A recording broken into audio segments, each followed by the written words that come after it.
Hello and welcome to today's workshop, Research with Entrepreneurs with the Writing Center. This workshop is brought to you by Pathfinder. Pathfinder is an extracurricular program for incoming first and second year Northeastern students, and we provide a safe and inclusive space for students to discuss and pursue their passions.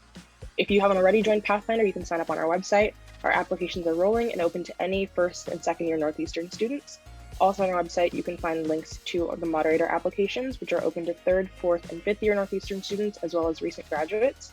And if you're looking for more information about our program and additional resources, that can also be found on our website.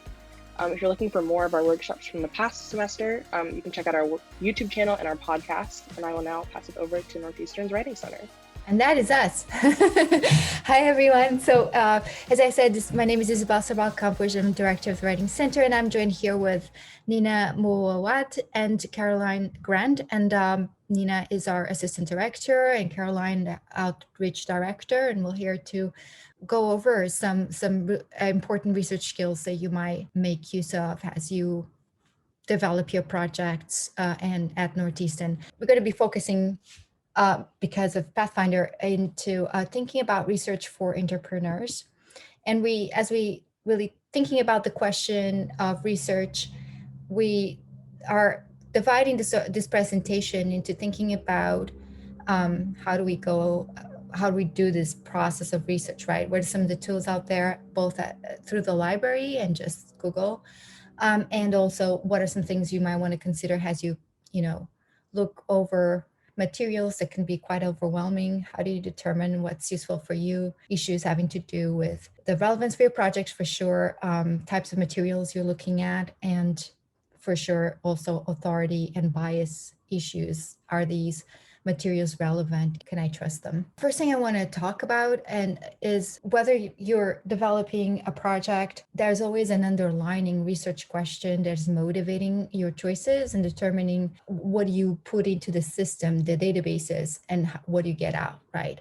So having a research question is not something you just do for research papers, although you do that, but certainly for however the more you can articulate a question that speaks to the project you're developing, the better you're going to find materials that help you think through that project and connect all the dots, right?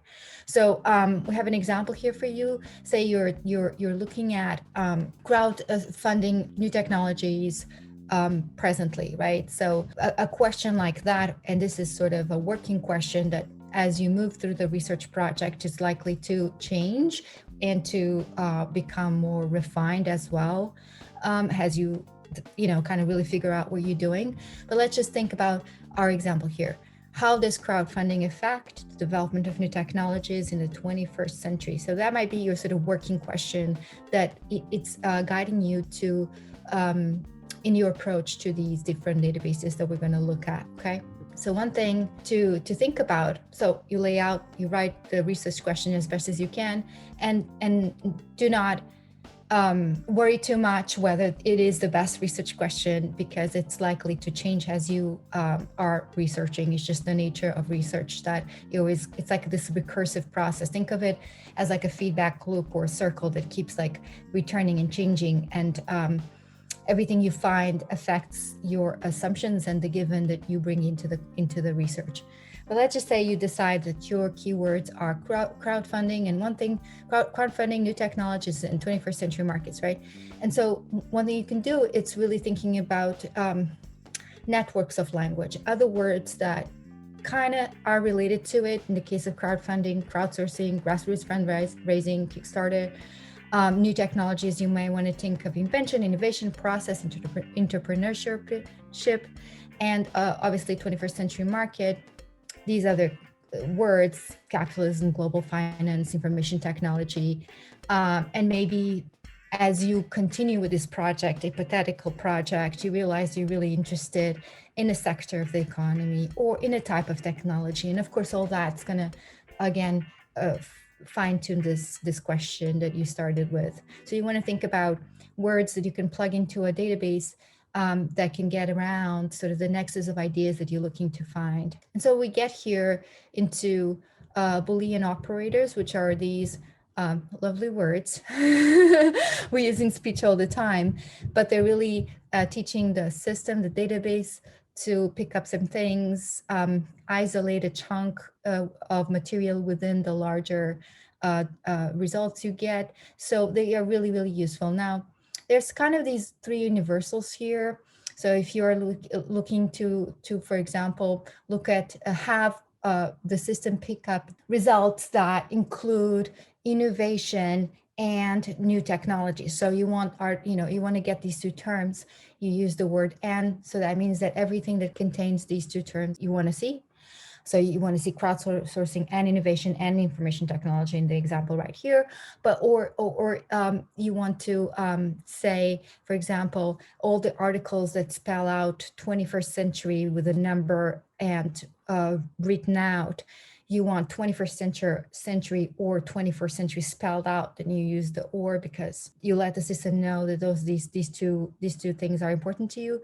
Or you want to exclude something, and typically you do that when there's so many like results that show up and you realize I need to exclude this one term, right? So in this case, an example would be crowdfunding, but not peer-to-peer lending. So while and or not are pretty universal, different subject-specific databases sometimes have their own quirks. So if you know that you are going to look and use a particular database a lot, it's always good to look at what the site itself has a place where you can go look at the Boolean operators and some of the recommendations they make, because there's slight variation. So the thing also with research, I find that it's important is to, in a notebook, wherever you want to take that note, record the research process, like what keywords did you use and not, because as you go on and do a research that might be lengthy, might take you like a month or whatever it is, it's good to keep track so that you don't find every time you go back to the computer, you're finding your way again rather than building on what you've discovered. So I think taking notes is an important process thing that I would do, that I do for myself, and I recommend doing that. So one scholar is that general research that the library has, the general window research function, and going to subject guides allows you to really narrow that to your interests. Obviously, Google Scholar is always an option. You can always do that through Northeastern as well, just easy. But you can also just go plain old Google. And chances are, if you're working on, startups or things like that, that government websites are helpful. They have all kinds of government data, initiatives, statistics, things like that. You might find and that should be up to date, so that you may find it really helpful and to look at. So I'm going to pass it on now to, I believe, Caroline. Thank you, Isabel. So like Isabel said, I'm Caroline. I'm the outreach coordinator with the Writing Center this summer. And so we're going to go over the different types of research documents that you might encounter while you're doing your research. So the first one are primary sources. These provide a firsthand account of events or evidence, and they usually don't interpret or provide critiques of that evidence. So examples like this that you see often are diaries and correspondence, such as letters, things like interviews, government data and statistics, and works of literature that you might also be using. Those are all primary sources. What you're going to see a lot of, honestly, when you're doing these searches are secondary sources, and these offer an analysis, critique, or interpretation of these primary sources. So a lot of things that you'll see are journal articles, academic books, political commentary, dissertations, things like this. You're going to use a lot of these in your research, just to sort of, you want to see what other people's perspectives are, and you might want to push back on those perspectives, or you just want to integrate them into your research conversation. And then we have things like tertiary sources, which are sources that organize and compile other sources. Tertiary sources can be something informal like that, just looking at another author's works cited page, or they can be dictionaries, encyclopedias, things like indexes in the back of academic books, or other kinds of bibliographies. And so when you're doing your research, you want to research thoroughly and read widely. The more knowledge you have on your topic, the easier it will be to plan and write. And there might be articles that exist in this sort of like gray area. You're like, it's sort of relevant, but it's not quite relevant enough for me. I would keep it anyway, because they can offer like last minute insights that you didn't think that you would want. And it's kind of fun going down like the Google Scholar or the Northeastern Library rabbit hole, in my opinion. And as Isabel showed us, one source can lead to a trail of other useful sources, including works cited pages. And as you go along, you want to keep your sources organized. You can use whatever system works for you. There's no right or wrong way. You can use note cards. You can make like an organized folder on your computer. You can use a Word document, or you can have a citation management service like Zotero. And so when you're looking at your sources, these are the sort of things that you want to go over in terms of evaluating, like, is this a good source for me to use? So different fields have different standards about this. It depends on what you're doing. Stuff like the social sciences and the humanities, in terms of currency and when it was published, have a bit of a broader range. Generally anything in the last 20 years is good. But if you're working on something that's about like cutting edge sciences, right, you don't want to be using an article from 1996 as one of your sources. You want to be using something from like 2018 on or 2015 on. You just want to make sure that it's current enough for your research and that you're not sharing outdated information. In terms of coverage or the relevance, you want to make sure it's relevant to your research and does it cover the topic for your needs. You want to make sure the credentials of the authors are generally good. If it's a peer-reviewed article, they typically are, especially if they have university affiliations. There are some scholars who have been, quote unquote, discredited in academia. You just want to make sure you're not using those people. Accuracy, is this accurate information, and can you verify that information? If it sounds too good to be true, right, it's probably too good to be true. If it's this amazing like scientific result, you want to make sure that the results have been replicated in a different study to verify that information. And then the objectivity. It's like the author's purpose in creating this source. Like, is it useful for you? Like I said, every secondary source that you find, like a journal article, they generally have a stance or a position, especially if it's some sort of criticism of earlier results or different articles. And so you want to keep that author's positionality in mind when you're thinking about if this source is useful to you. If it's a magazine article and it was written for a different audience than what you were writing, it's okay to read it and get information from it. It just might not want to be a source that you formally use in your paper. And I think I'm turning it over to Nina now. Yep. Thanks, Caroline. Yep. Okay, so moving on from that, just like you have all of your research, you have everything. Now it's like time to write the paper. You need to identify which aspects of that research is important for you to use. So it's necessary to understand that bias is going to be everywhere. Like, as long as you have an opinion, there's going to be bias. But you want to try and figure out which articles try to avoid that bias as much as possible. You want to try and look up who the writers of those articles are, for example. You might want to try and see, if like a scientist is writing about climate change and says that climate change isn't a thing, and then like you look it up and it turns out that they're funded by like a petrol company. That's bias. So you want to make sure that you're actually going through all of those steps and that the research that's being done is as objective as possible, even though there's no like pure objectivity. Yeah, you want to figure out ways to incorporate it maybe into your own paper. So that's something that I struggled with when I first started writing research papers, because you can use papers that you don't agree with necessarily as well in your papers. You don't have to just find articles that support your arguments. You can also use stuff that you can argue against, right? So articles are basically, or research is just like conversations that are happening. You can agree and disagree with them. So just because there's bias in a specific paper doesn't mean that you can't use it, but you need to be able to use it in a productive way. And so moving on to one of the last phases of the research process, and it's wanting to make sure, like Caroline said, you have all of your research, you have all of your articles. You want to keep those on hand just so that when if you want to like publish or like submit your paper, you want to make sure that nothing is plagiarized. Sometimes even if you don't directly quote something, if you read it and like it's sitting inside your head and like you're thinking about it and you write it down and you're no longer able to find that article again, that's just going to make your life complicated for no reason. So if you use systems like Zotero, for example, you can just like save all of those articles there. Sometimes I even look up articles I read a couple of years ago that I thought I wouldn't need and I end up needing, right? And you want to make sure that you're citing correctly. For the humanities, we usually use MLA. For social sciences, APA, engineering, IEEE. They sometimes update them every year or every couple of years, so you want to make sure either to look at the official handbooks.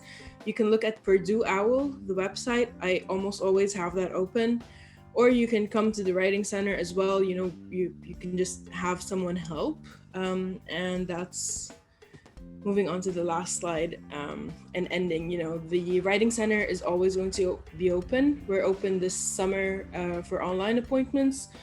Weekdays 9 to 9, and then weekends 9 to 1. And you can come with any stage of the writing process. So you can come with just like a research question that you're thinking about, or with ideas that you're wanting to develop but you don't know how, or if you just have a first draft, or want to work on citations. So any process that includes writing, you can just come to the Writing Center and have someone help out and, you know, give you some ideas.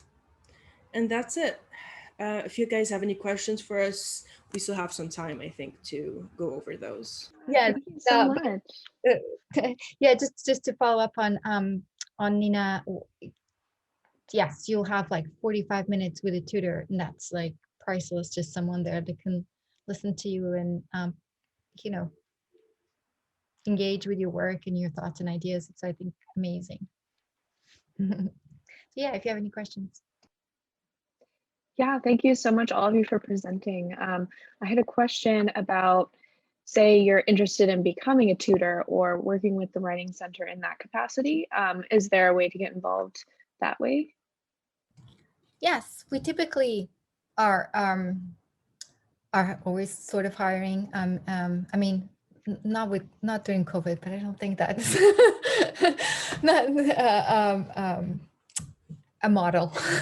Yes, what you do is that you send us your resume, and you send us a writing sample, academic writing sample, and we put it on file. And when we do need tutors en masse, we put out a call through student employment. So yes, if you're interested and passionate about writing, definitely shoot us an email. And there are other ways to get involved at the Writing Center. If you don't want to be a tutor, or you feel like you don't have the time, or we're not hiring or whatever, the Writing Center hosts events, and I think those events will actually be in person this fall. So we have like the Day of Writing in October, and then we have Writers Week, and these are really great ways. You know, meet tutors, just talk to other people about your writing in like a really informal and casual and fun way. We're still working on planning the events for those in the fall, but that's another way to get involved if we're not hiring as well. Yes, and thanks for bringing that up, Caroline, because for example, in Writers Week, we open our center to the entire community at large, and we help all kinds of people with their projects, their websites, their like all kinds of stuff, which is really, really beautiful. So anyway, so just putting it out there.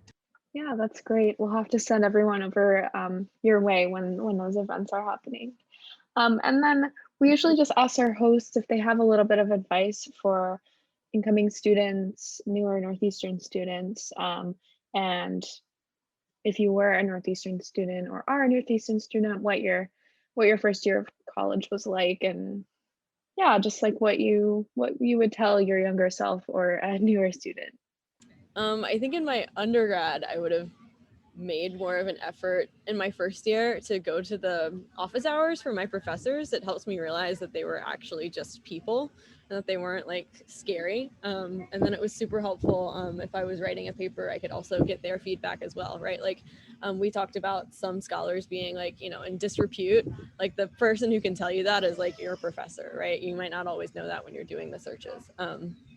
That would be my thing. If I could go back and change it, I would have tried to go to my professor's office hours more. It was actually super helpful. And even if we didn't talk about things important, sometimes we just chatted, and it was nice to have those working relationships over time.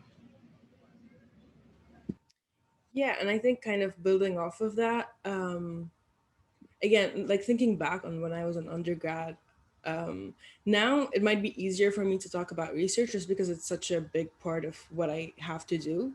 But at the beginning, it was quite daunting for me, especially. So I'm an international student. Like it was a bit of a phase for me to like get into how to research, etc. So maybe going to a librarian is always super helpful. Like genuinely, it's having someone you can go to and ask that is their field. They can direct you to, the top scholars where you can start building off of it. Where instead of like what I would do was just like get into these holes and not get at the actual center of the research. And that tends to happen because there's just so much research out there, right? And if you don't read up on what's coming out all the time, it might be easy to get lost in all of that like scholarship. So just asking around, everyone's just usually just super helpful. I used to be super intimidated as an undergrad, but people love talking about what they're actually working on. Like that's what they work on most of the time. They just want to talk about it. So asking people is always a good idea. Yeah, I think both of you are really good at advice, but I'm going to use like a working out analogy. Pardon me for this, but really like learning is so much about, there's a strain on you, right? You feel just like when you're trying to get stronger muscles, it kind of like you're working, like you feel the working, you're out of breath, so there's some of that going on in learning. And that's instead of like being anxious about that, right? Which just sort of relaxing and understanding that you're feeling that means you're kind of actually transforming. Anything transformative is very, it affects you. So it's an intense process to be at school, my point, and it should be, right? And then also the second thing is that nothing is a lost opportunity to like every person you encounter, certainly every class, you might think, well, I'm going to use this, but that's just the way it is. Like things are super um, there.